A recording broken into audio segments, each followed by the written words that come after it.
Hey Dirty Mutters, make sure you've got yourself a nice cold beverage and some snacks, because this episode is going to be cool. We fly into Colorado, we fit our 𝗬𝗢𝗨 Mark II Jeep out with a 𝗕𝗢𝗨𝗟𝗏 combo, and then travel around and do some mad wheeling. We do heaps and heaps of stuff. Strap yourself in, because I'm going to take you on an epic adventure through the US of A.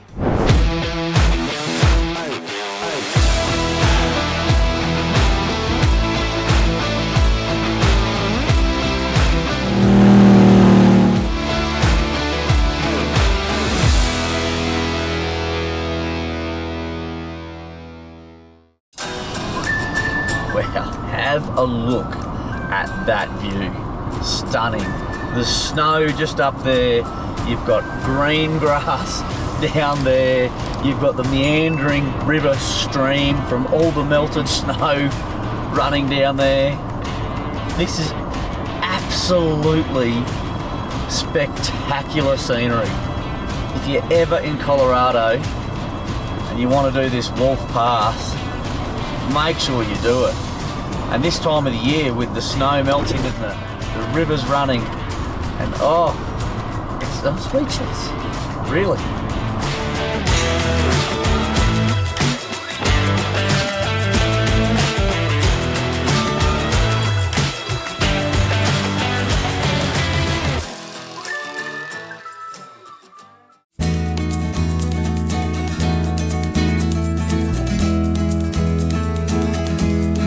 Well, how about this? Finally on the road. First campsite on our way to Flagstaff. Yesterday we headed off from Denver, went through Colorado Springs, called into our mates at MDC, picked up the XT12 van and the Frontier, and we had to find somewhere to sleep, and we found this mad camping spot off the highway, in obviously a proper area, but I've woken up, there's snow on the mountains, there's just rocky outcrops there. It's absolutely beautiful. But after we pack up, we're hot-footing it straight to Flagstaff, and yeah, get ready for the show. But I think the way the Jeep has turned out, it's absolutely sensational. And I feel like I'm back home in Australia making coffee on me drawer. You know, it's just my go-to place. I'm just absolutely in awe of this place.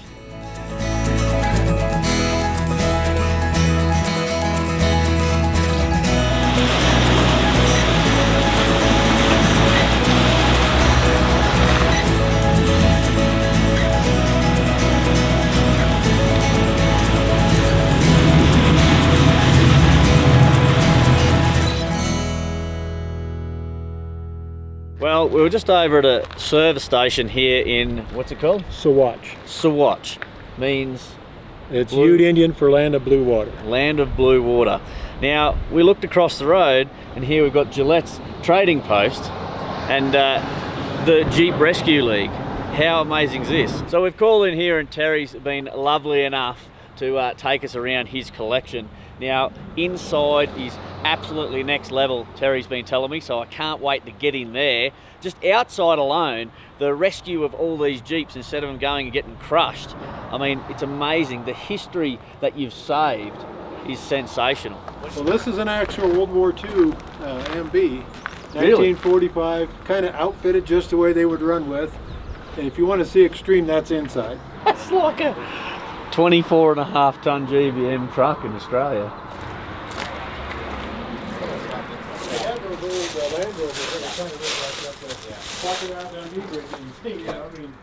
Wow, that's cool. What's this one? That's an M38A1. The CJ5s were copied from this. Okay, so this everybody is what, thinks 60s? it's the other way around. No, it's a gas burner. Yeah, but 60s, 1960s, or? No, they started in 51. These ones 51. Yep. Right. The CJ5s, for all practicality, weren't on the street until 56. Oh, righto. Yeah, they'd already done, 5-6 years of those before the CJ5 hit the street. Yeah. Very few guys knew about the original LRDG SAS. I mean, they were the birth of Special Forces, were these guys. Yep. Chasing tanks around North Africa, World War II. And this is how they were set up? Yeah. What? That's a Vietnam era M14 type system with the Vietnam era night vision scope. Oh, okay. So they had that in Vietnam? Yeah. Night vision. Okay. Oh, yeah. And what's this thing here? Well, think about them farmers and ranchers going to World War II. They'd be lucky still if they had a Winchester at home. So in 1940, a semi-automatic high-powered rifle, gas operated, was pretty racy.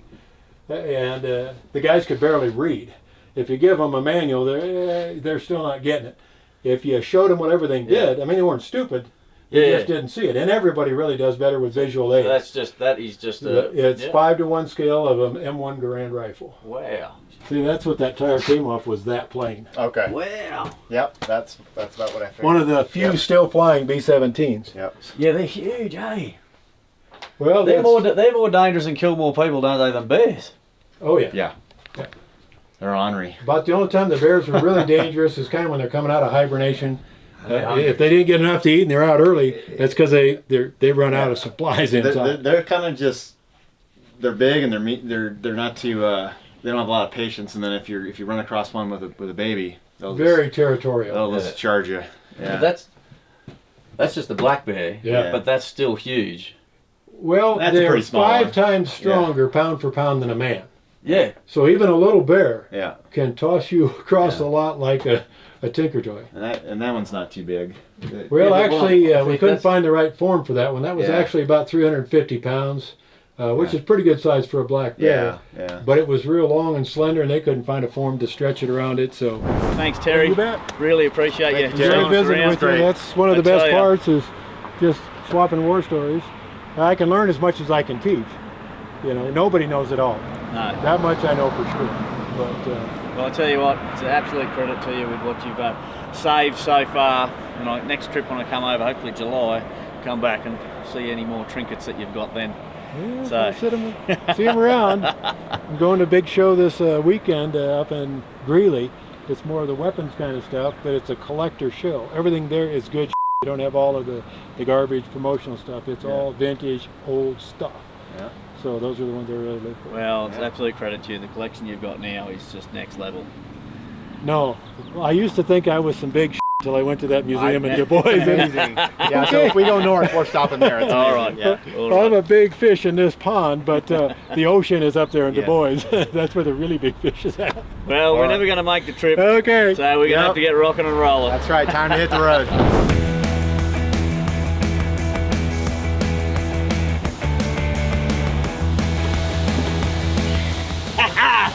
We made it to Flagstaff. We camped just outside in this mad forestry, and beautiful night's sleep.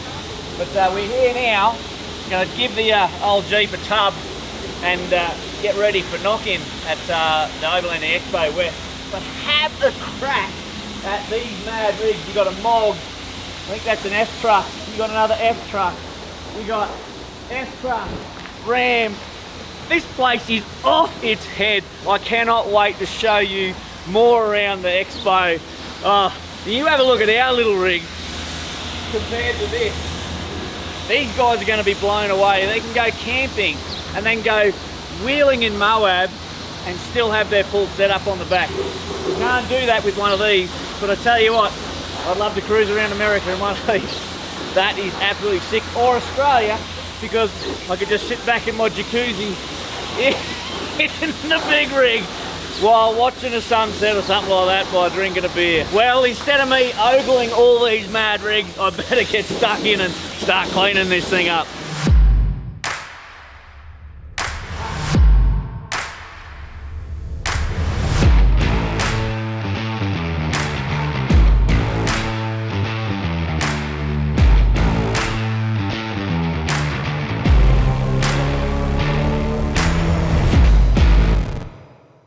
Well, we have made it here to the Overlanding Expo in Flagstaff. We've had an epic trip down from Denver with our friend Lee. We are here at a booth with our friends from Mountain Hatch. Now, we met these guys last year just randomly playing a game of cornhole, and they absolutely kicked my butt. But I'm gonna bring some A game this year, I can tell you. But look at the Jeep with the XTR tray and canopy on it. It's all kitted out. It's absolutely sensational.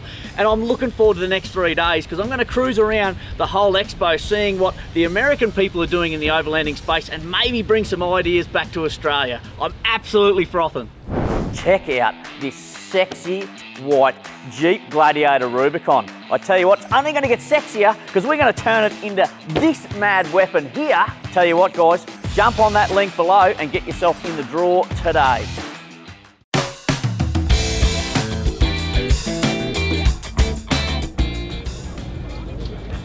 That's sick. I like that. How you doing, man? Yeah, good, mate. That has got sensational personality. So all of that metal Steel, is eh? actually reclaimed wrought iron from a bridge that was originally erected in Sydney, Ohio in 1883. Wow. And all of those rivets are handmade brass rivets because the metal is riveted to the aluminum superstructure. I saw a drive in the other day and I was like, wow, that is just super, super cool. Thank you.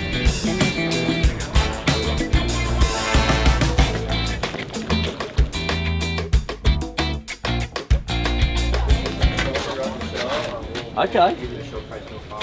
And what's the side ones for? These tend to tip, so if I have to record myself, I can. Yeah. So, plus I can use my hammock on the side too. That's a good idea. You put your hammock. And then what sort of hammock is it? That's something that us Australians don't really do, just hang out in hammocks. It holds me, and I'm bigger than you. So. I tried a hammock when I was a kid and I could not stay in it, mate. Never done this before. I'm going to go arse up in this. I reckon. Have a crack. That is so stable. I don't need a tent. Oh.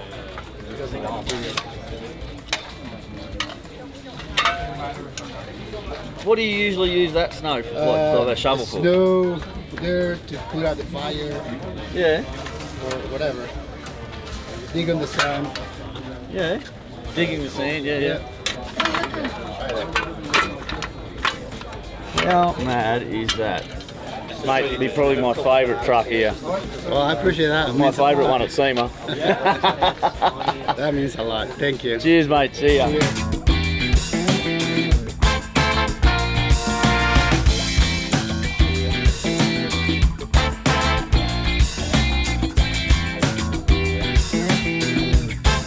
My nemesis, CVs. You got diff drop kits, you got all the rest of the you got to do. They never handle the same. You just CVs blow apart. Yep. Right. I was even on your CVs here. Yeah. I was machining steel sockets. Oh, to support them and gluing them over. Yeah.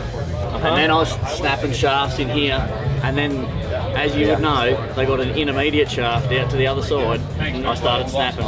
Take it easy. I started snapping intermediate shafts. Yeah. This here would have solved all my problems. This gear set is 10% smaller in diameter than the stuff that we run in trophy trucks with 1,200 horsepower big block engines. Okay. Yep. So, like, I'm never going to sit here and tell somebody, oh, you can never break gears. Of course, you can. Yeah. But I will tell you that this is not far off of our race stuff. Yeah. And we run that King of the Hammers, Baja trophy trucks. Like, it's a strong gear set. Yeah. So if you want to say, hey, can it handle horsepower and big tires? We do V8s and 40s all day. Yeah, that's Yeah. perfect. Yeah. Do they beat on them though? Sure. Yeah. So upright and box, lifetime warranty. You'll never break it. And like the minimum cross section, so the upright it's 70-75,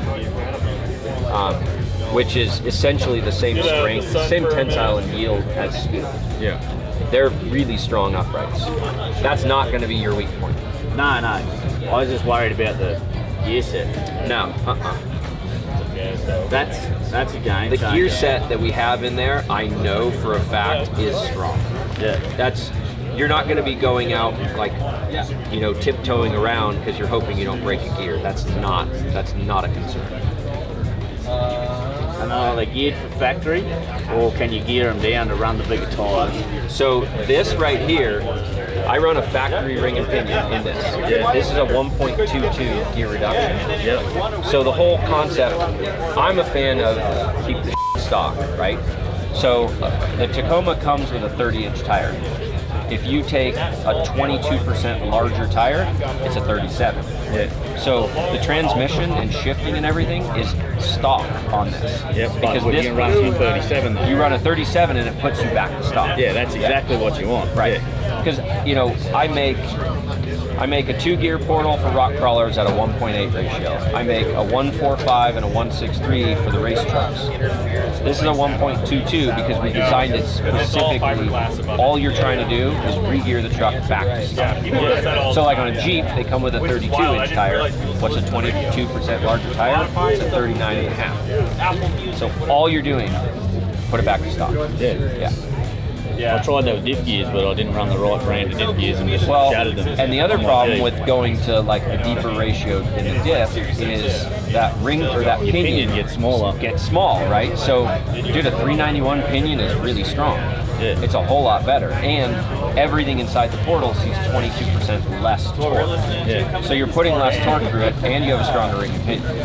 Yeah. No, it's sensational.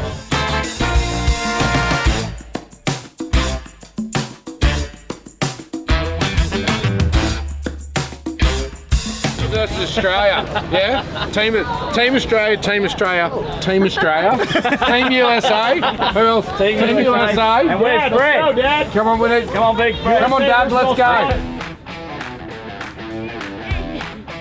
Okay, now we go. Oh, you've been practicing. You've been practicing. Dude, I better go in the hall.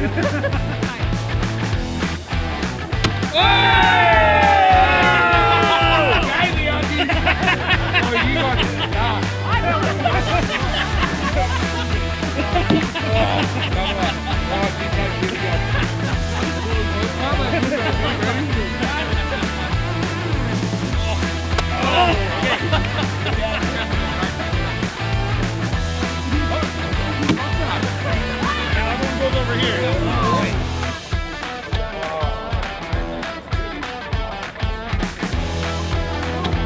Oh, that's game. Go, Dad.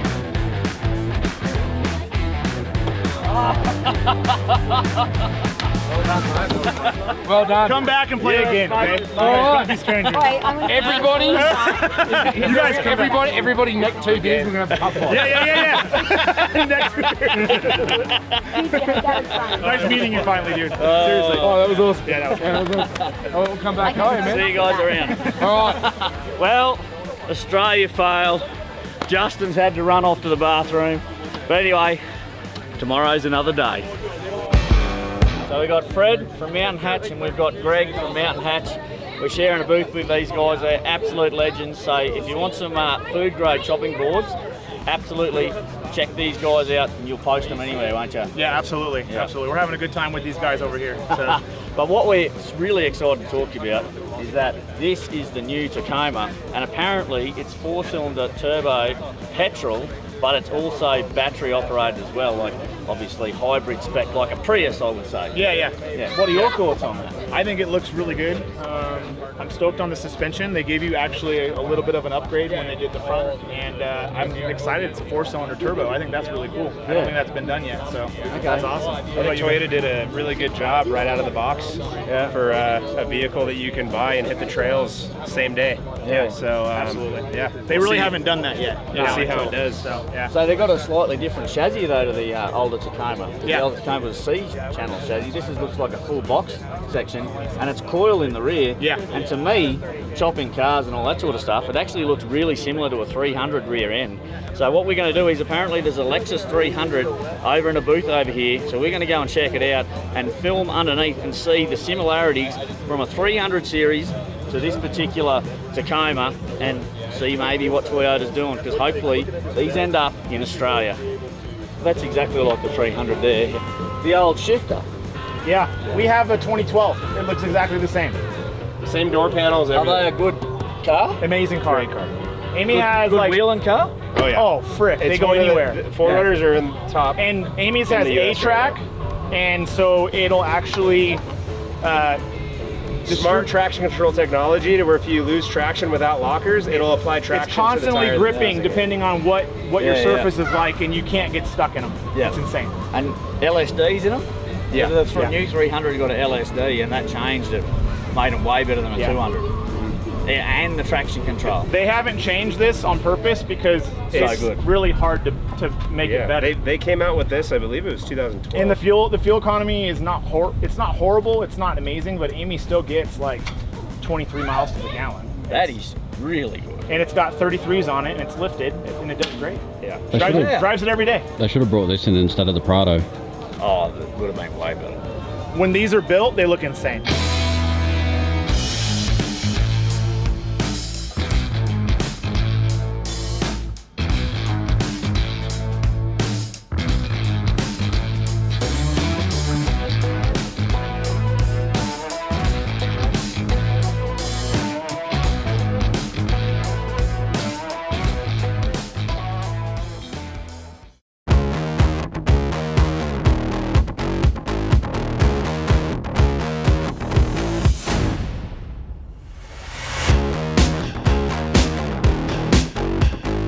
This is wicked. Come have a look at this bar. Best build of the show.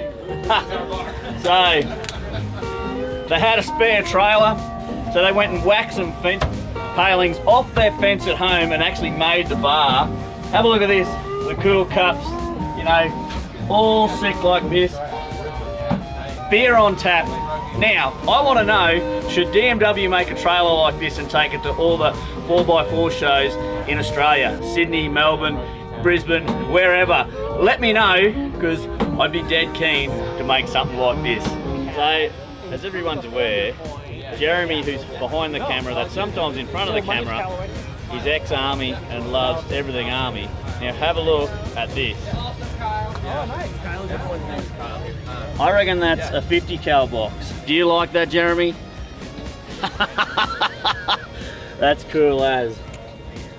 I like it too. So we don't make this, just our buddies? We'll show it off. Yeah, we can show it off. So we live in Colorado. There's like a fire ban everywhere. Yeah. So we have to use these. You know, we can't have. Oh right, so it's just a propane stove. Got like. Yeah. It puts out a ton of heat for how small, Really? for how small it is. It's cool. Yeah, It's like just a. And they repurpose the ammo cans for it. Yeah. And then it comes with this little propane right here. It comes with that and that case. Yeah. That is a nice looking So case. you just like pick it up and go. Wow. Yeah, Ignik's the brand. I actually really like this too. Your big fold up chair. Oh yeah. And your mat. Yeah. They're We make all this stuff. Yeah, We sit could be down. sitting on that. Yeah. You could have your cooking stuff over here. Yeah. Your cock on a box. And we can heckle you while you're cooking. Yeah, there you go. You might be able to get out of that though once you're in. Yeah, that's the problem. Is no one You wants to sit down, you have a couple beers, it's like, There you go, Chris. Go sit next time. Oh yes, Yeah, Chris right? is right. There you go. Once you're in, you're Oh in. look, even spot for your stubby. Yeah. That is super comfy. Yeah, you can stretch them out. Massage your foot. Yeah, well look, it's got a phone pocket because everyone's got a phone. Yeah. And it's got the drink pocket. I'll just see if I can get out. Yeah. You gotta roll. Thanks, mate. Cheers, guys. All right, thank you. Yeah. Enjoy the show. Will do. So you know how Chris and I are trying to outdo each other? And Chris has probably got me smoked, to be honest, with his V8 JK. And we're just walking past this and I said, Chris, can you please make your JK look like this? And Chris goes, oh, I wonder, they just look like 40s. But they're 15 inches wide, 43 inches high on a 20-inch rim. Challenge is, what 20-inch rims are you going to run and what 43-inch tyres are you going to run? I'm gonna have to ring out a couple of my buddies. What do you reckon? You reckon Chris should make his JK look like this? Because the engine is what, 7.3 litres? 7 litres. 7 litres. Cammed. It's pretty wide. No boost. No boost yet. Stay tuned for that one. I am getting proper smoke, folks.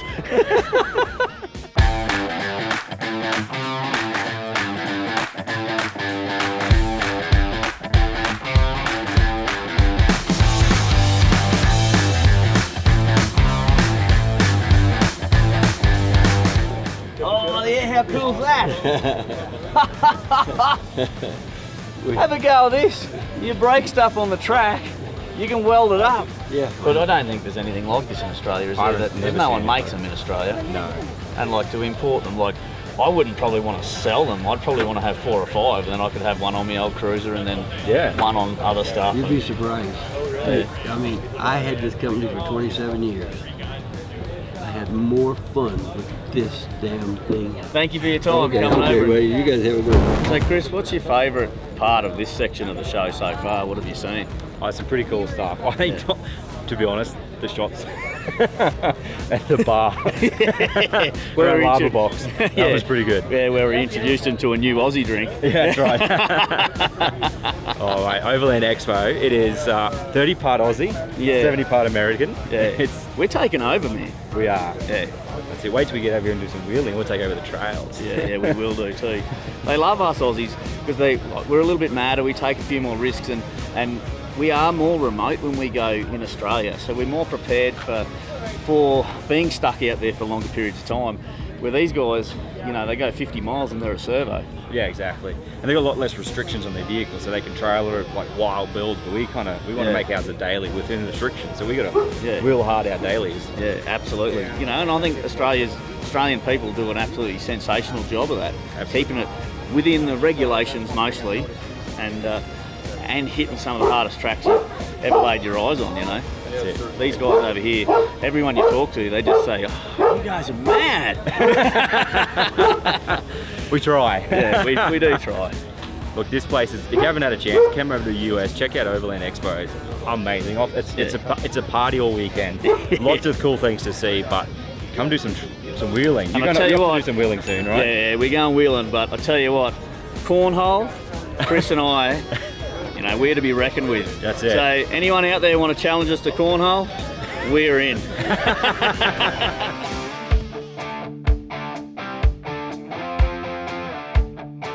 Well, I hope you liked that video.